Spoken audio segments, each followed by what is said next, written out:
I was born on a ridge above the Etruscan plain. My mother hummed harvest songs while she ground spelt, and my father carved yokes from ash he split with his own hands. We thought the ridge would shield us for life. Raiders proved us wrong. I was 15, quick on my feet, yet one sweep of a soldier's spear knocked me cold. By dawn the fields burned, and I, along with 30 others, trudged south in chains so tight they rang like iron bells with every step. That sound chased sleep from my ears for weeks. The march ended at a coastal fort thick with the smell of tar and sweat. Men assessed us as farmers weigh cattle. They probed my teeth, tested my shoulders, and logged my age on wax tablets. I learned the Latin word service that day, slave. A plain word, flat and final. A corbiter carried us across slate-green water to Ostia. I had never seen a ship. The deck rose, fell, then rose again, and half the captives emptied their stomachs over the rail. Guards laughed. One shoved me forward to scrub the mess with briny water. Salt cut my wrists where the fetters rubbed raw, yet I rubbed harder, desperate to look useful. Ostia's market smelled of olives and sewage. Wooden platforms lined the square, each one a stage for misery. Buyers frowned at my scarred knees, debating price, while auctioneers praised my broad chest. A woman with rings on every finger bought me. Her name was Livia Fadia, wife of a senator. My price equaled 2 mules and a bolt of Tyrian cloth, information whispered by a steward as he led me to her litter. I remember thinking, 2 mules might live free, but I will sleep on stone. Livia's domus in Rome sprawled across a hill near the Circus Maximus. Tall marble columns guarded painted halls, Hercules wrestling serpents, Jupiter hurling thunder. Beauty felt cruel in a house built on captured breath. Yet survival meant learning every corner fast. The overseer, Felix, wasted no words. Wake before the sun, fetch water, sweep the atrium, polish the lararium, then wait for orders, he said, shoving a coarse tunic into my arms. Drop nothing, break nothing, speak only when asked, forget your name, the mistress will choose one soon. She chose Tiro, perhaps after Cicero's famous secretary. I repeated it under my breath until it felt less borrowed. At first light I joined kitchen slaves shuffling along mosaic floors cooled by night air. We hauled amphorae from the courtyard well, water sloshing over bare feet. My palms blistered, healed, then blistered again, toughening like hide. Every room had a rhythm. In the triclinium the rhythm was plates sliding, cups clinking, whispered orders, quick bows. In the baths it was steam hissing, strigils scraping oil from skin, the thud of a dropped sponge punished by a quick blow. I learned to match each rhythm without thought. Good slaves vanished into movement, like shadows at noon. The city outside roared, chariot wheels on stone, vendors hawking figs, praetors shouting decrees, but its clamour reached us muted through lattice windows. We moved through columns of quiet. Hall, garden, storage cellar, hall again.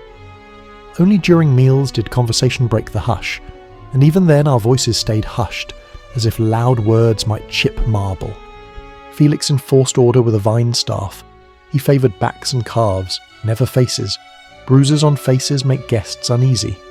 Once a scullion spilled garum on Livia's sandal. The taste of vinegar still hung in the air when the lash landed. I forced myself to watch, to remember that error is pain. Yet in that same kitchen, on feast days, we stole crumbs of honey cake and passed them hand to hand like contraband joy. Contradictions ruled our lives. Among the household stood Claudia, a scribe freed the year before. She tallied grain, copied letters, and whispered Latin verbs while we scrubbed floors. I listened, mouthed endings, and asked silent questions. At night she pressed wax tablets into my fingers. "Write your name," she urged. I etched Tiro with the stylus. Then I pressed harder and carved the name my mother gave me beneath it, smaller, hidden, Lars. Memory tucked inside memory. Months blurred into seasons. In spring, fresh rushes flavoured the air with sweet hay.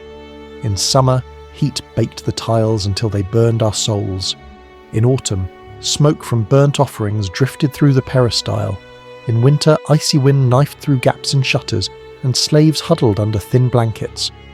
I counted festivals the way a prisoner marks walls. Saturnalia came, a brief inversion of rank. Masters served slaves at table. We wore borrowed togas, sipped watered wine, and laughed more loudly than sense allowed because the hourglass would soon empty. At midnight, Felix returned to command, and jest became memory. Freedom, though rare, lived in conversation. Old Juno, a gardener once captured in Numidia, spoke of manamissio, the ceremony granting liberty. If a master found you loyal enough, skilled enough, or simply old enough to be troublesome, she might free you before witnesses. You would don a felt cap, become a libertus, yet still owe favours. Half freedom, some said, but even half of dawn is brighter than endless night. I clung to that thought. One summer Livia travelled to her rural villa near Tibur. She took me, Claudia, Felix, 2 cooks, and 4 porters. The villa perched above terraced vines. My duties shifted to fieldwork, tying shoots, crushing pests between finger and thumb, hauling baskets heavy with grapes. Evening brought new tasks, fanning Livia while she dined, reading poetry aloud when her voice tired, standing behind her couch so still that sweat trickled unseen down my spine. Country air tasted of pine resin, yet fear grew strong under open skies.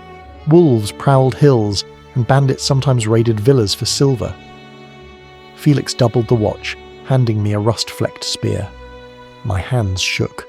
I was soft from marble corridors, yet now guardian to the life that owned me. One night, thunder rolled over the valley. Lightning found a cypress beside the slave quarters and split it to the roots. The crack threw us from sleep.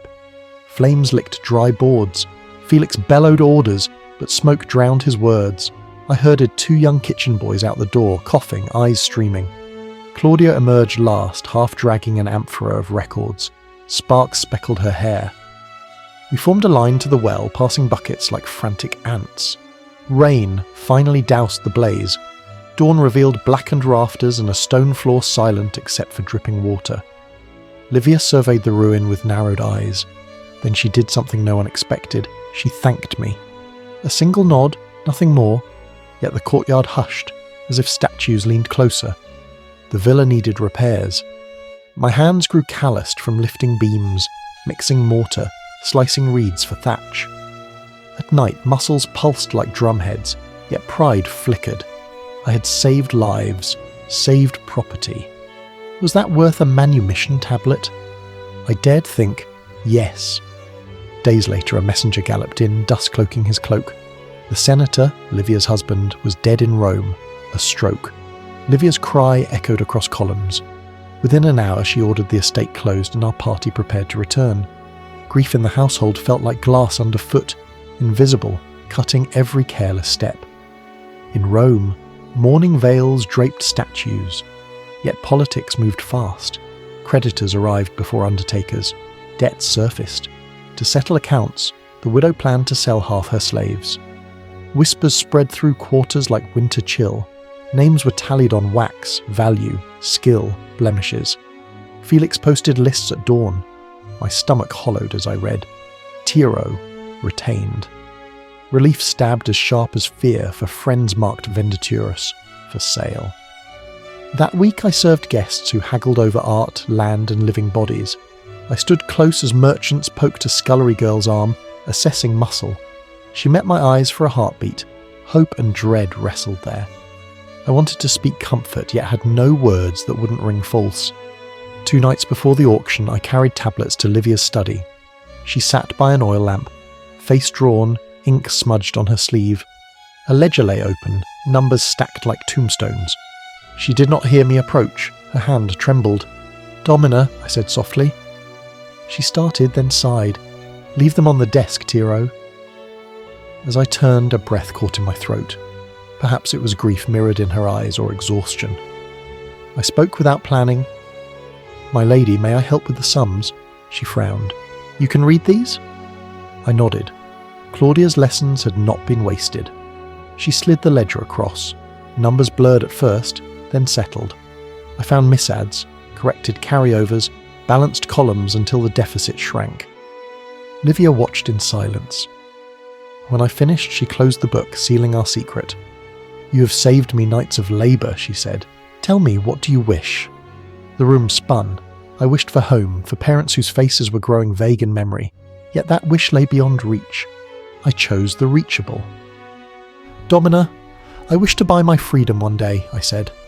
Voice steady, heart wild. She studied me, candlelight dancing in her eyes. Moments passed like seasons. "Serve me faithfully 3 more years," she said at last. "Then I shall free you for 10,000 sesterces. Claudia will record the promise. Do not speak of it." I bowed so low my forehead brushed the marble. Hope coloured every dawn after that. 10,000 was steep. My yearly peculium of tips and small gifts rarely reached 200. But the sum had shape now, like a distant hill one might cross with patience. I built hidden agendas, polished silver longer for extra coins from grateful guests, traded leftover olives for copper at the market gate, taught letters to a baker's boy for a loaf to sell on. Nights, I counted coins under straw, each clink a heartbeat. Trajan's column rose another ring, and still I served. I carried torches at feasts where senators plotted borders. I guarded Livia's litter through alleys loud with curses and smells of fried dormice. I copied letters pleading for tax relief, love, vengeance. I wrote my own name again and again on wax until it no longer looked foreign. 3 winters later, Livia summoned me to the atrium. The space echoed, emptied of statues sold to cover debts. She wore a simple stola, grief and pride mingled in her posture. "Tiro," she said, "fetch your strongbox." I returned with a small bronze chest clutched to my chest. She opened it. Inside lay coins and a parchment contract. Claudia, now fully freed, stood beside her holding a stylus. "Tiro has paid the sum," Livia declared, "by service loyal and true and by silver properly counted." She pressed the document against her signet ring, wax softening beneath the carved dolphin. The smell of resin filled the air. Then she placed a felt cap in my shaking hands. "Rise, Lucius Las Tiro, Libertus of Livia Fadia." Air rushed from my lungs. I rose taller, lighter, yet the room swam. Claudia smiled, tears bright. Felix, old and stiff now, nodded once. In that nod I read grudging respect. Freedom tasted of oil smoke and cold marble, of fear and promise intertwined. Law still bound me to Livia for certain duties, obsequium and opere, but my body was mine. I could marry, earn wages, worship as I chose. I left the domus at dusk, felt night air stroke my cheeks, and looked upon Rome with new eyes. The city sounded different. Not chains clanging, but horses nickering, poets debating near taverns, children chasing hoops along torchlit streets. I walked until feet blistered, then walked more, unwilling to yield this new horizon. I rented a room above a bakery where warm bread sweetened the boards. By day I copied legal briefs for clerks near the forum. By night I taught letters to children of freedmen, charging one as each could pay. Coins multiplied slowly. I ate stew thick with lentils and liberty. Some mornings I passed the senator's tomb where Livia knelt alone. I kept my distance, yet we shared nods heavy with unspoken history. She had owned me, then freed me, and the ledger of debt between us stood oddly balanced. Years later I stood in that same atrium, hired to draft a contract for her nephew. Statues had returned, though simpler. Livia's hair was silver, her gaze softer. We worked by lamplight again, no chains, only pens scratching papyrus. When the ink dried, she set her ring aside and clasped my wrist. "Write your story someday," she said. "Others should know how freedom tastes." I promised I would. And so, by guttering candle in a room borrowed for the night, I write this scroll, line upon line, word upon word, until memories settle like dust on stone. I write for the boy taken from a ridge, the slave renamed, the man remade. I write so that he, and you, remember that a chain is heavy, but a promise kept can break it. The fire drops to embers. I set the stylus down, close my eyes, and breathe the cool Roman dawn drifting through a wooden shutter, free, at last, to choose the shape of every breath.